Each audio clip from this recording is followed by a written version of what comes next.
ورحمة الله وبركاته.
الحمد لله الذي خلق الإنسان في أحسن تقويم، وأشهد أن لا إله إلا الله وحده لا شريك له، وأشهد أن سيدنا محمدًا عبده ورسوله لا نبي ولا رسول بعده. اللهم فصل وسلم على سيدنا محمد وعلى آله وأصحابه ومن تبعهم بإحسان إلى يوم الدين. أما بعد، فيا عباد الله، ittaqullaha haqqa tuqatih wa la tamutunna illa wa antum muslimun.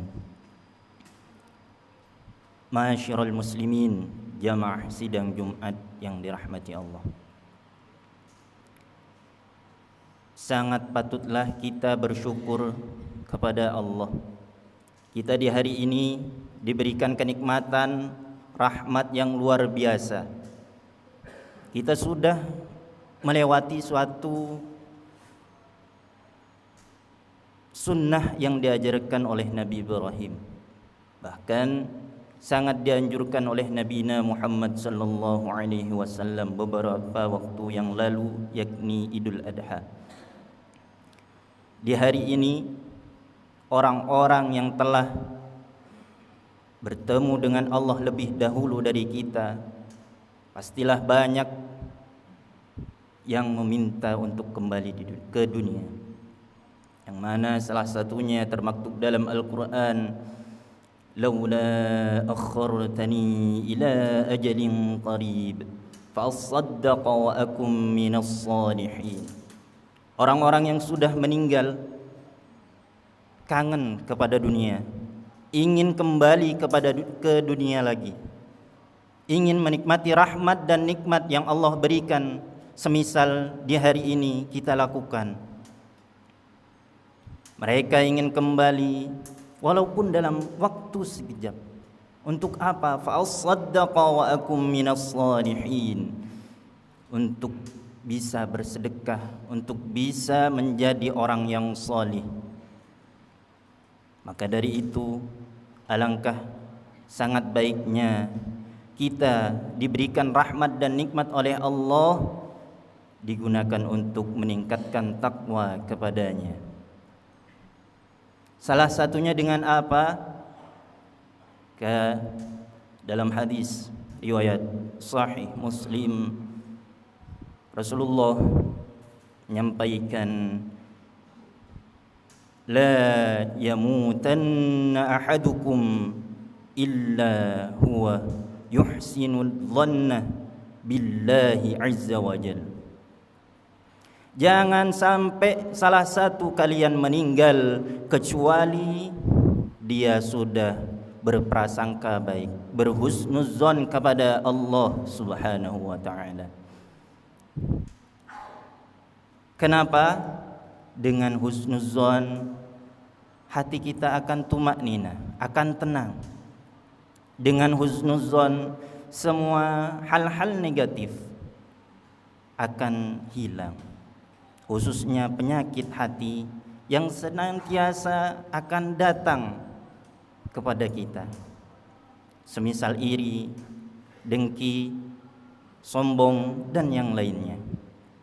Maka dari itu, orang-orang yang dalam hatinya senantiasa berhusnuzon kepada Allah ialah orang yang sangat bahagia, bahkan bukan hanya di dunia, nanti kelak ketika bertemu dengan Allah Subhanahu wa ta'ala. Dalam surah Asy-Syu'ara, Allah menceritakan bagaimana luar biasanya orang-orang yang di dalam hatinya senantiasa husnuzon kepada Allah. Kapan? A'udzu billahi minasyaitonir rajim.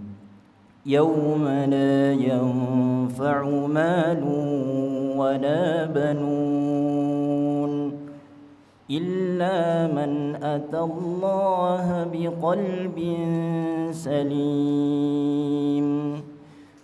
Di hari di mana harta, anak keturunan tidak lagi bermanfaat, tidak lagi dicari, tidak lagi diinginkan, kecuali orang-orang yang di dalam hatinya itu sangat bersih. Para ulama mufassir menafsirkan bahwasanya qalbin salim ataupun qalbun salim ialah orang-orang yang tidak menyekutukan Allah, tidak musyrik kepada Allah. Itu yang paling utama. Yang kedua, yang senantiasa menghilangkan penyakit di dalam hatinya, semisal iri, dengki, sombong, ataupun yang lainnya. Tentunya mereka yakni melaksanakan nomor 3 kata para ulama, senantiasa husnuzon kepada Allah, berprasangka baik kepada Allah. Memang kita manusia diceritakan juga di dalam Al-Qur'an, a'udzubillahi minasyaitonir rajim, innal insana khuliqa halu'a idza massahu asy-syarru jazu'a wa idza massahu al-khairu manu'a. Manusia pasti memiliki sifat keluh kesah, kata Allah. Ketika mereka mendapatkan hal yang menurut mereka baik, mereka selalu menolak. Menolak apa? Menolak ingat kepada Allah, menolak untuk bertakwa kepada Allah. Na'udzubillah. Wa idza massahu syarru jazu'a, dan tatkala mereka ditimpa hal yang menurut mereka tidak enak untuk diri mereka, maka mereka akan bilang kepada Allah, kenapa ya Allah, kenapa aku terus diberikan cobaan semisal ini, kenapa aku terus yang diberikan penyakit, kenapa aku terus yang diberikan hal-hal yang tidak enak. Padahal dalam surah Al-Baqarah Allah subhanahu wa ta'ala berfirman dalam ayat 216, wa'asa an takrahu syai'an wa huwa khairul lakum wa'asa an tuhibbu syai'an wa huwa syarrul lakum wallahu ya'lamu wa antum la ta'lamun. Belum tentu hal yang menurut kita baik itu adalah suatu kebaikan untuk diri kita. Belum tentu hal yang menurut kita buruk itu adalah hal-hal yang tidak enak kepada diri kita. Karena kenapa? Allah subhanahu wa ta'ala maha tahu apa yang sedang kita alami, apa yang sedang kita butuhkan, bukan apa yang enak untuk diri kita. Maka dari itu jamaah sekalian, agar senantiasa kita menjaga husnuzon kepada Allah. Ada salah satu hikayat diceritakan bahwa salah seorang raja dahulunya memiliki seorang menteri. Menteri ini ketika dimintain saran ataupun jawaban, pasti menteri ini menjawab dengan mungkin itu yang terbaik, mungkin itu yang terbaik. Sampai suatu ketika sang raja sedang menikmati buah-buahan, dia mengupas sendiri, memotong sendiri buah-buahannya tersebut. Kemudian tanpa sengaja jari kelingkingnya itu terkena pisau sampai putus.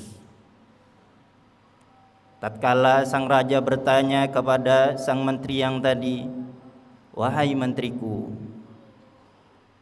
tanda apa ini? Kenapa kelingkingku terkena pisau sampai putus? Sang menteri tidak menjawab lain, hanya menjawab, itu mungkin yang terbaik untuk Anda. Karena jawaban itu, seorang raja tersebut menjebloskan menterinya, menjatuhkan hukuman, yakni penjara seumur hidup, karena sudah melecehkan rajanya. Tak selang lama, sang raja mengajak menteri yang lain untuk berburu di hutan.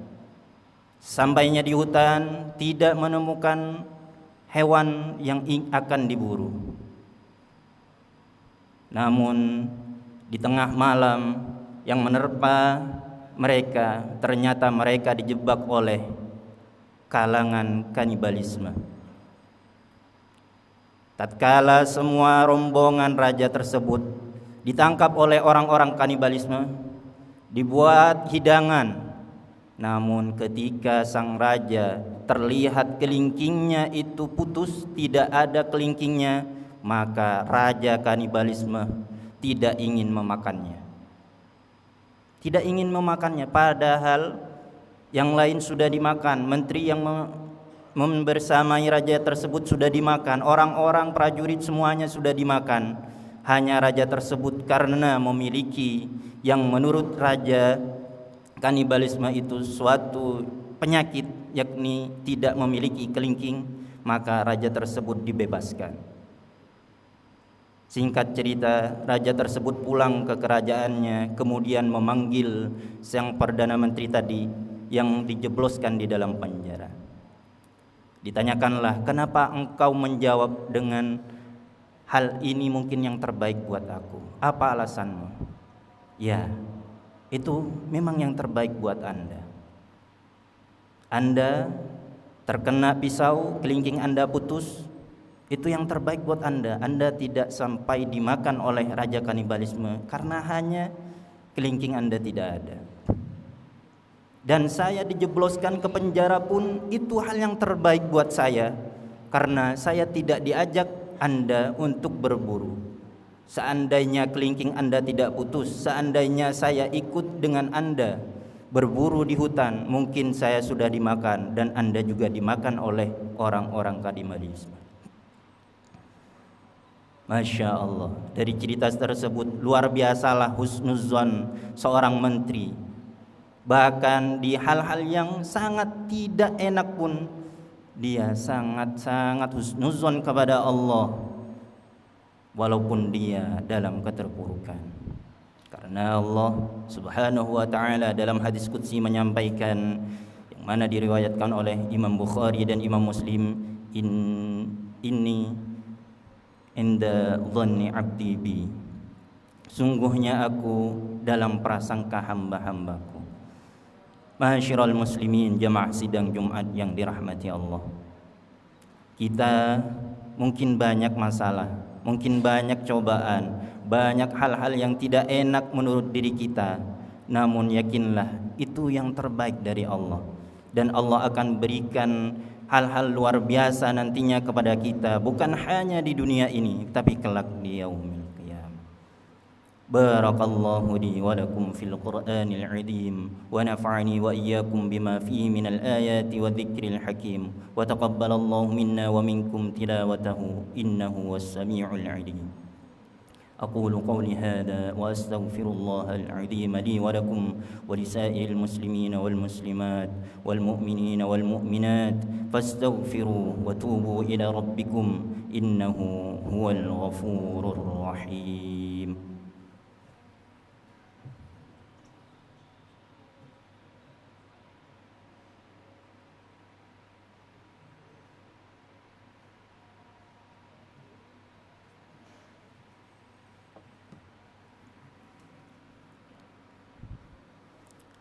الحمد لله الذي بنعمته تتم الصالحات، وأشهد أن لا إله إلا الله وحده لا شريك له، وأشهد أن محمدا عبده ورسوله.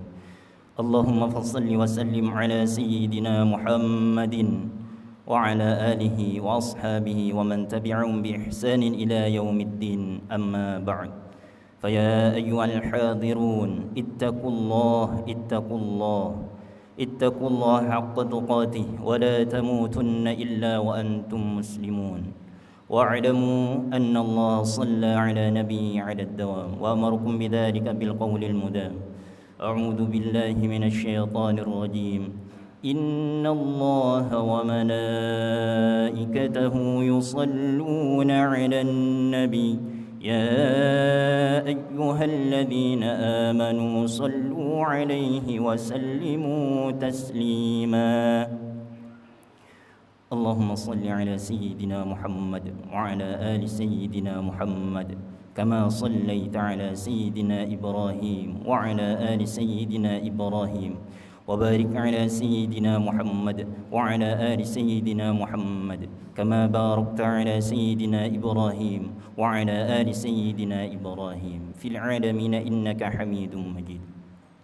ورضى الله عن كل الصحابة والتابعين وتابع التابعين ومن تبعهم بإحسان إلى يوم الدين. اللهم أعز الإسلام والمسلمين وأذل الكفرة والمشركين وأعل كلمتك إلى يوم الدين. اللهم اغفر للمسلمين والمسلمات والمؤمنين والمؤمنات الأحياء منهم والأموات. اللهم انصر إخواننا المسلمين في فلسطين وفي كل مكان، ربنا ظلمنا أنفسنا وإن لم تغفر لنا وترحمنا لنكونن من الخاسرين ربنا آتنا في الدنيا حسنة وفي الآخرة حسنة وقنا عذاب النار عباد الله إن الله يأمر بالعدل والإحسان وإيتاء ذي القربى وينهى عن الفحشاء والمنكر والبغي يعظكم لعلكم تذكرون فاذكروا الله العظيم يذكركم واشكروا على نعمه يزدكم ولذكر الله عز وأكبر قيم الصلاة